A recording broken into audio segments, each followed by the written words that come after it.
This is Mentally Dope.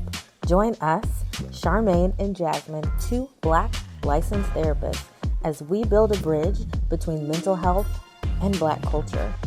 Come on, it's gonna be dope. Hey guys, we are back. We are back. Do that. You was a man enough for me. Okay. Hi, how you doing? We're back. It's us again. So y'all, hopefully, maybe they're just running through for you guys. You don't really know what you're watching. But on this episode, we're discussing my absolute favorite show of all time, Different World.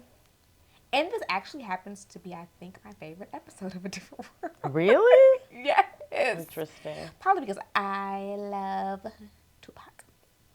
Doesn't everyone? They should. They really should. You were watching this live in 1993? No, absolutely not. Oh, okay. Surely not. No.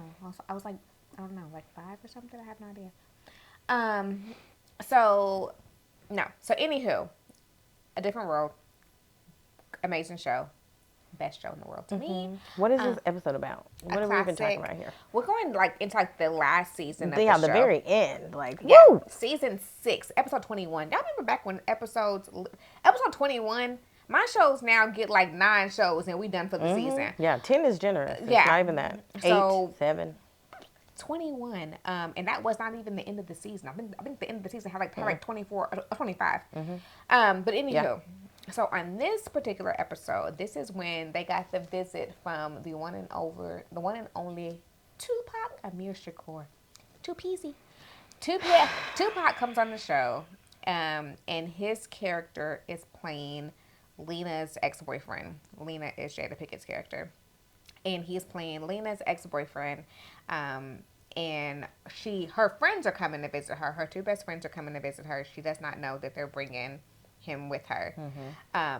They're bringing him with them. Yes. So he comes. It's an interesting surprise. Yes. But okay. He comes. They're visiting campus on Hillman's campus, and we're dealing with the concept of the fact that Lena has changed. And if you guys have watched the show, in some aspects she has changed. I remember her very, very first episode. They called her a fly girl. She came in there with her little bathing suit on and her pants. She lied to get into school. She wasn't even actually admitted into school. She just hair was a different way, attitude was a different way. And over the time of her being in a different place, because they're from Baltimore. Baltimore. Baltimore. B-more. So they're from Baltimore, and she's coming to Hillman, which definitely Baltimore and Virginia, but still different culture, different space. She's around completely different people. But that was more city, and these kids are from the burbs. Yeah, so there's a difference. Different city, different amounts of people. She has roommates, Gina and Charmaine, and I forgot where Gina said that she's from, but Charmaine's from New York. So you're around all these different cultures. You're in an actual close proximity with 2 females from 2 different cultures that you have become best friends with, and then your 2 old best friends come to visit you, and there's a L to the J is a little bit different. And would you believe Black people are different? We're not a monolith. So there's lots of different types of Black people. But so in today's episode, we're going to discuss something that I feel that I don't know if you've ever dealt with this. I know that I have personally dealt with this.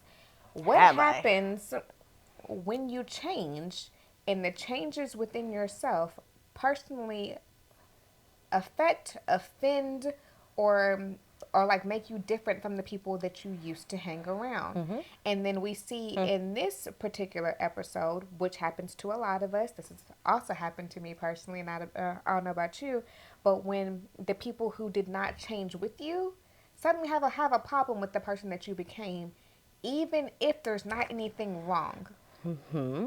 And to me, it's not a bad change. There's nothing wrong with you. Yes. You're not going down the wrong path or anything like that. So I think that there's a difference too, because let's highlight that there is a difference of when people change and it is a problem to where they've gotten like it's unhealthy or it's harmful. Like yes. That's different. That's something that's or I can not also good. say too, like, you know, people change in for ways that could be better, but they get a little too big headed.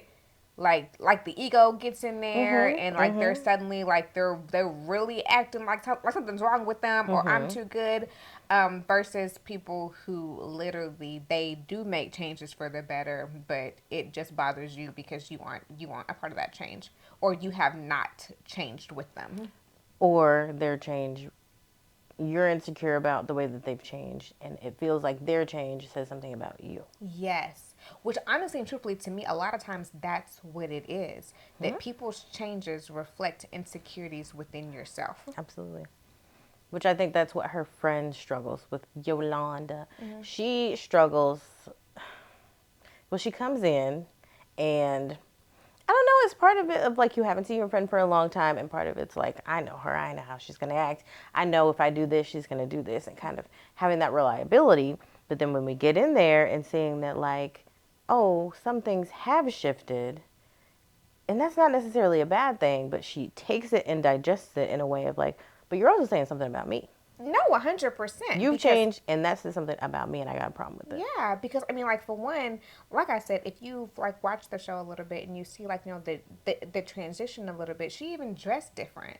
So on this like you know back in the day, she had like you know her hair was all curly and all that. She had like all these you know bright colors on. On this episode, Jada's hair was in a French roll. She had like you know a black suit. There was not like all these like you know bright colors, and like you know her friends come in and they're still dressed the way that she may have, like, you know, possibly. So even like starting there, you look different.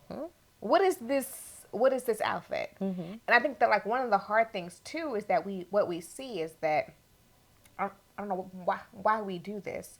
We think that insulting someone's change is like the thing to do. Like I still have these moments where I'll put on certain outfits and there's nothing wrong with my outfit, but certain people will come up to me and be like, where'd I come from? Abercrombie and Fitch. Look at you, looking like you know, real like you know, prep school academy. Why Like, Abercrombie? But it would say it's very black. I can tell you that much. We always got to comment on somebody's outfit and but I think that make some kind of. But to me, it's the I'm gonna make an insult out of something that isn't an insult because it bothers me. So like Absolutely. To literally to tell me that my outfit reminds you Like of like picking with you, yeah. yeah of like you like Hillary Banks. That's a compliment. Thank you very much. And she was fine. Yeah. And the fashion was always on point. But yes, like you're trying to throw little shots in Yes, there. it's the shots. Because you don't feel secure about whatever you got going on right now. Or, you know, like you're not ready for your friend to show up this way or prepared or you haven't thought about it. And so now it's feeling a little prickly. It's feeling a I little think not that good. you also part of a thing too that I think that it was a shift for Yolanda in this show. It was kind of shocking. Because I think that there was, like you said, there was an expectance that maybe that she was expecting.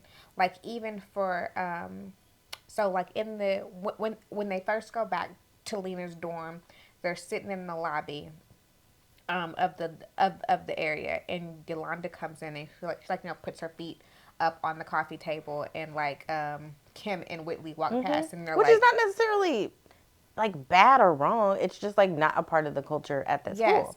But they come in and they're like, get your feet off the table. And Yolanda goes into fight mode. She's like, what? And like normally I would guess like in these moments, Lena's like you know behind her, like you know ready to fight too. Like, what's up? Like you know who wants it? You talking about my homegirl? You talking to me? Yes. And in this moment, Lena's like, put your feet down, calm down. And she's like, wait a minute, what? So we not fighting? You don't have my back the way that you used to have my back? And for some people, that can be a shift. Like if I'm used to always popping off and having you there ready to fight with me, and then I'm over here yelling, and I'm like, oh, ain't nobody behind me. You not there with the way that you used to? Yeah, that might hurt my feelings. Definitely. And then we're going to have a sidebar like, hey, what's going on? Because I was about to do that, and then you wasn't even what's going on. But that's, I don't know, she kind of just like holds on to it and was just like, this is weird. I don't know what to do with this. Maybe throws a few jabs, but then we don't really address it yet. Yeah. So you can tell something's happening. Yeah. So like she tries to like roll with it. Like, all right, like maybe it was like just the shoes. I'm gonna let it go. Suspicious, but we're gonna keep going. And then we see it continue to progress because even the person that Lena is dating is completely different from Piccolo. Right. So Piccolo comes But down. also, that Piccolo is not the kind of guy who's at that school, though. So, like, she couldn't even find one of him if she wanted to. Well, yes, and we actually Off campus, maybe. we actually dealt with that in a couple episodes before because she had a thing for Dwayne Wayne because she felt like that Dwayne Wayne reminded her of Piccolo. I have no idea how after we met Piccolo and Dwayne Wayne, but she did have. But she met she had a crush the on new him. Dwayne Wade. Like, she didn't meet him when he Yes. was back in the day and a freshman doing all But that. she was just saying that there was no guys around school that like even gave her any kind of like Yeah. a vibe that she would that she'd be interested in. So even that she adjusted to her space. And I think that sometimes as we mature and as things become different for us, we have different priorities. Sometimes the priority shifts from wanting the bad boy to wanting the security. Maybe I don't want a man who possibly is going to be in and out of jail anymore because I'm gonna have to get a job and I can't keep dealing with this. And sometimes those things shift as you grow. Absolutely. Right? And, like, I think the rates of that changing are different for different people. Yeah. And that is sometimes where the conflict is, too, of just like, she was in this environment which helped change, right? It was according to her values. It didn't, like, mold her in a way that she didn't want to be. And so that was happening at that time for her. Her friends might have gotten to that same place, but the timing was different, right? Because they weren't in a fast cooker environment. Like, that was more like, we're in this environment. You really need to show something different than you did before. And they were not in that kind of environment. And so, like, they probably would have got to that. But because it wasn't at the same rate, it felt like, I don't know, almost like one was bad and one was good. Yeah. When it really is not all of that. Like, some people change, some people have different priorities, and it just happens at a different speed. Yeah, and I think that also too, because I'm not saying that they weren't having conversations with her as like somebody like watching the show. You don't they didn't get a chance to see all that she had went through to make her be that person. Yeah, she didn't just come there and then just turn on a switch and be somebody else. We saw her on the show struggling in her classes. We saw her trying to be the person who trying she to was. fit in, trying to find friends. And it wasn't fitting. We saw her failing her classes and she was like, oh, I actually have to study. We saw her lying about her upbringing because she didn't want everybody to know that her daddy was in and out of jail. So it was like all these different things of like how she had to appropriate a little bit, assimilate a little bit, and then like actually become like figure out who she was. Yes. Yeah. Right? If you're always doing that, like, and that's not necessarily a bad thing, but if you're in the same environment every day and there's not a lot of things that push you to grow or change, you don't go through the process of figuring out who you are as quickly. Yeah. And she was doing that much more quickly, and so it looked different. Yeah. And it looks like, who is this person? I don't recognize you. Yeah, so I agree as a friend that as the other friend that could be a hard space. But then like you said, there also sometimes has to be conversations and then I get to identify of whether or not I can adjust to those conversations. Like maybe if I'm ready to fight and then you're like, "Hey, if I fight, I get put out of school." Do I really want to risk this and allow you to get put out of school? Maybe the answer is yes. Maybe I'm like, tear it all up. That's cool. I don't care. We ride together. It's fine. Or maybe I can be mature enough to be able to be like, I don't want my friend to get put out of school. I'm going to let it ride. And then also, like, no shade, but like, if you have somebody that's not been to college or not been a part of that life, they don't know what you have at stake. They don't know that if you fight there, you could get kicked out. And then, right? Like, you have to put on every application that I've been expelled. Absolutely, right? Like, they might know you get charges and whatever it looks like, but they don't know all that you have invested here and all that you could lose necessarily when they're just showing up and being themselves. So it feels like, yes, we knew they were coming, but like maybe a phone call or conversation could have happened before they came to kind of help ease that. But I think that was the hard part too, because we saw when she had her conversations, I don't think that she had fully realized how she had changed. Fair. She really thought that she was the same person and that her friends would be able to come and that she'd be able to adapt and everything would be okay. until things started happening. And then, like, when they called her all these names, and telling her that she was bougie and that she had changed and that she was born again, and then she was like, I'm not any of those things. And they were like, yeah, you're different. Yeah. And then she was like, wait, like, I didn't realize I was different. That part I will give you. And also, like, some things you don't know about yourself until you get in an environment where you're not having to do what you used to do.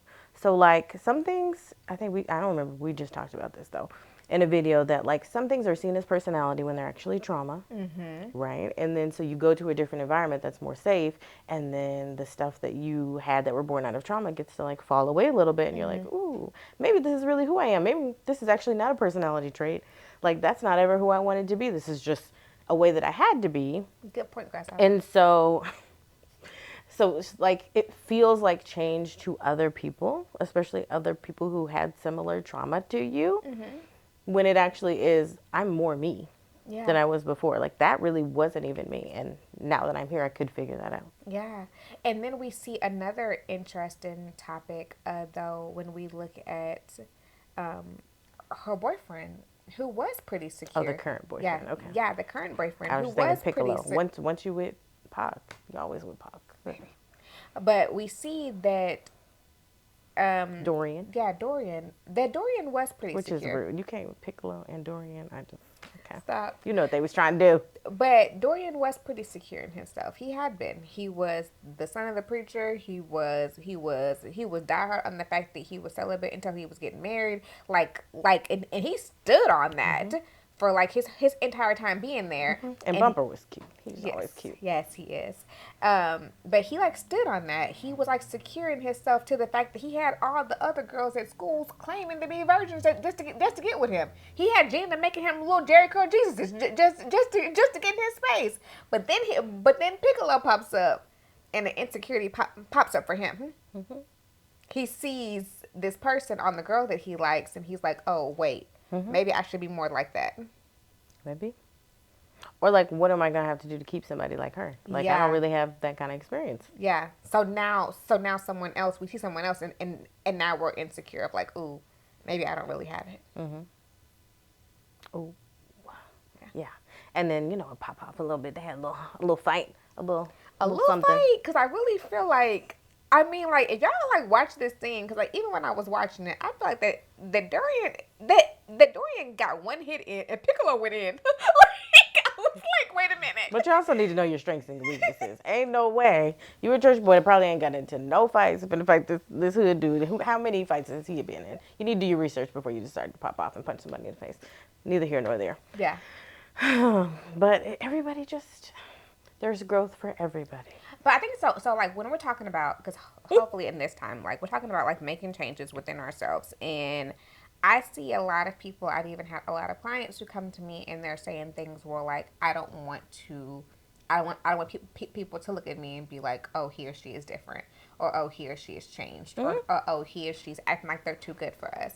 And I think that sometimes that makes some of us, I get it, been there. It makes some of us scared of the change. Or scared of fully embracing the change. You know, that feeling of like, I've always said this, once you've experienced certain things, you can't go back to not experiencing these things. And sometimes it does come across sometimes when you're around other people, when you're the one at the table who's asking for a certain type of water or a certain like type of crab meat or something like that. And everybody's like, did you go being bougie again? It's like, yeah, but I've experienced these things. I have grown in these areas. You said I've had the snow crab. I cannot go back to the other crab. Don't you give me that crab with a K. That ain't crab, but okay. See? But other folks wouldn't even care because they never had. And honestly, truthfully, there was a time in my life when I didn't care because I didn't know the difference. I never liked the taste of it, but that's just me. Okay. You put it in my food, I wouldn't know the difference. But now I do. So, but I think that there's these, that face. But it's more like a food aversion than anything. I was just never like the taste of crab with K. It's not crab. But, okay. But I think that there is the difference of like once you have experienced things, or even like that, like maybe you were like born into something, that someone else was not born into. And now you thought that you need to like shrink yourself in order to not make other people uncomfortable. And that's not like true growth. It does not mean that you need to be like mean and like, you know, be like, well, I am better than you and I've had these things and you haven't had Whitley, these things. you mean? Yeah. Or like, I mean, we've seen the people who, you know, they get something or a little bit of something and it goes to their head and they're like, I'm this and I'm this and you aren't this. Not saying that, but also just being able to accept and fully accept your growth and who you are as a person. To really stand up and take up space in it. Yeah, which I think that is hard when I know I struggled for a long time with feeling like that my space made other people uncomfortable, and I did not like that. I really, really hated that. I did not want my space to make other people insecure about themselves. So I would shrink myself. Yeah. Or I would shrink the things that I was doing. I wouldn't even tell people things that I was doing or things that I had going on because I did not want them to be uncomfortable about what I had going on. The hard reality that I still don't like, but it is a reality, is that people have to deal with their own stuff regardless of what you have going on. Always and forever. That's what it is. We have to let people do that. That's not a bad thing. Yeah. Like, it is It's actually a good thing. uncomfortable. No, absolutely. But like, it's okay that like you see your friend doing something and be like, ew, this makes me feel all prickly. Like, take the time to be like, why? What's the problem with that? Yeah. She living her life. Yeah. It's a good thing. It's a growth thing. And I think that we can also, something that I am still working on, but you can acknowledge giving people their stuff back. You dropped this. Sorry. Oh, you tried to hand it to me. It's actually not mine. You could, if you could take it back, I'll that'd give be it nice. right back to you. And not in like a rude way or not She's like like, in a that mean wasn't way. rude. But That just was like so a, nice. but like a literally, oh, must be nice to be able to do that. It is. Thank you. No, Take it back. it is. You could too. Well, What's I'm the going to ask problem? you the question. Why was that comment even necessary? Fair enough. Why did you feel the need to say that? Oh, I thought you were gonna be happy for me. Oh, you know. But that's once again like us, like, you're not carrying stuff that doesn't belong to us. Is that your stomach? Yeah. Shut your mouth. Okay, great. Great. Sometimes it'll be like, yes, but like giving people their stuff back. Yeah. It's powerful, and it's a good thing. I think it's a good thing, and it's also like we need to open up, expand our minds. Okay, even though you know our brains your are mind. free your mind. Our brains are wired for familiarity, but like we need to add in that people need to change. We need to expect them to change, to grow, to morph over time, right? Like people should not always stay the same about every single thing in their life. They get to grow, they get to experiment, they get to do the things. Because sometimes I think it's unconscious. Some people are just like, well, I want it to stay the same because that's how it's always been. And being like, actually not how life works. And like, that's a good thing. We should expect that from people, not just tolerate it from people. Like, change is good. We want this. So, but I think that it is big to consider that when you're making changes within yourself, or you notice changes within yourself, or someone else is noticing changes within yourself, to also take inventory of how the changes within you may affect other people, and learn to be okay with that, or learn to adjust within yourself. I think that's how its that may own look. work, though. Yeah. Right? Like, you could somebody drops something, you give it to them, but you also have to take your piece of it, too. Of just like, you need to be able to stand in it, right? You need to practice being able to be different, be set apart, all of the things, and that's good. And be confident in that. It's by design. Yeah. Yeah. But if I can add, us is we just gonna keep it real quick. You know, I just gotta keep it a little bit black. But us as black people, we take this kind of thing very seriously, just as a culture. I just noticed in this episode that they had so many different types of words for, like, fake or like not down, and I was just like, oh, this is a thing with us. Like, we spend a lot of time trying to decipher who is for us and who is not for us, who might look like us but ain't really for us. And I feel like there's a layer All of skin that. folks and kin folks. Absolutely, and I feel like there's always a layer of that. And sometimes we get that mixed up with somebody ain't for us, they ain't FUBU, right? Versus like Why do I get that face? I'm just saying, somebody who is a part of the community and is with us, and versus somebody who is just trying to grow and change. I think that we get that confused sometimes, because I like to study things, so I feel like whatever language you use, if a community has a lot of words for a thing, it's very important to them. And so I think for us, it's very important to know that people are down for you. They are your true friend. They are whatever version of black you perceive them to be. And then when you're not, we start to get all of these things about blackness. Like, oh, maybe you're not black enough. Maybe you're bougie. Maybe you're sedity. Maybe you're uppity, right? Of just like, I don't know that you're really a part of us. But I think that a lot of times that comes from the level of insecurity that we have, which could be a whole nother soapbox for, we have not said this in a long time. Everything goes back to slavery. Everything goes, but it really does. But we have to untangle it. Yeah. That like not everything is about I'm not down for the community. Yeah, and everything is not about like that we have to be like there can only be one, or like pinned against each other, or like absolutely, oh, or blackness. This, I can't have this. It's like yes, or blackness can only look a certain way, yeah. right? If you do something, if you experiment, if you even do something that we deem is like feels very white, which I do think that's kind of what they were rubbing up against it. Like Hillman was a space. It wasn't HBCU, but still it was like adjacent to whiteness in a way that where they were from was not. And so for them, it was just like, that's weird. But I mean, but that's why I said it falls into a slippery slope of us, like anything that looks different from us. Absolutely. So like it could be something as small as, oh, you got a college degree? Mm-hmm. You're acting real white. Like what? Absolutely.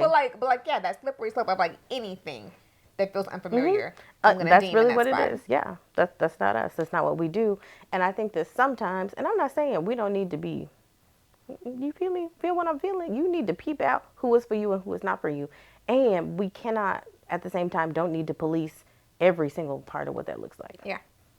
Let people be who they are. Yeah. You can be who you are and still be down for the community. And also expand yourself to certain things just because they're unfamiliar to you. Experiment. Go explore. Do the things. Yeah. Nobody can take your blackness away, baby. Nope. Nobody. I don't care what you eat, how you look, whatever it is, you still gonna be. I don't care if I'm in Japan. I don't care if I'm in Europe, baby. I'm still gonna be who I am and where I'm from. Yep. No matter what you put on, no matter what you drive. What did Kanye say? Even if you in the Benz, you were still in the coupe. If you wanna be somebody, you wanna go somewhere. You better wake up and pay attention. Okay. Do we have any questions and any answers? Because it was just. I don't think I did. What'd you have? I had comments. My comment was, baby, that hair was, that French roll was crispy. I used to love French rolls, y'all. Do you hear me? To the day my grandmother died, she wore a French roll. I used to love me a French roll, baby. I had the appointment like clockwork. Sometimes you change it up. Sometimes you had the curls cascading. But most of the time. Oh, them curls at the top of the French roll. But the French roll, baby, it's crispy. And you notice her and, she's not the dean. What does she play? The other older woman. Jennifer Lewis. Who does she play? What she played in the school? She played the dean. The dean, she also had one. And I was like, oh, this transcends generations. Is this what we're doing? Whew. What's wrong with a city job?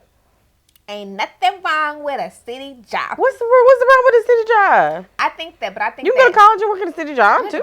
But I think that Lena was saying that she was trying to aspire to more. That she wanted an extra career and she didn't want to have to get a job. So understood. I don't think that she was like, hating or anything like that. Do what you got to do and have a job better than like, being on the corner. But she was saying, I actually want to aspire to something different. I feel some type of way about it. I said, let that girl work at a city job. But see, even that, there you go. What people work for, it's a good job. They have good benefits. Let's move on. It was weird seeing Khadijah's boo not have a Jamaican accent. I was having a hard time with that, and I was like, have a Jamaican accent and been a single. Didn't he? No. What am I thinking of? You probably got him confused with the other dude who worked there. The other guy who worked at Flavor. Yeah, he had a Jamaican accent. The one who loved Regine. Yes. Yes, that was not Bumper. I'm not talking about Bumper. I'm talking about the dark-skinned guy. He was in Living Single. When he was talking, I was like, he ain't got no Jamaican accent. You're sure right. And I felt some type of way about that. What kind of hat was Tupac wearing? Maybe I missed it. He called him Dr. Seuss's elf. Wait, it was like a thing, and then it had a thing. No, y'all know what I'm talking about. Yeah. What kind of hat is that? What's it called? I don't even It's not know. just a regular beanie. It was something else. Yeah, it was this like is the East Coast thing that I missed. It was like a Santa Claus hat. I have no idea.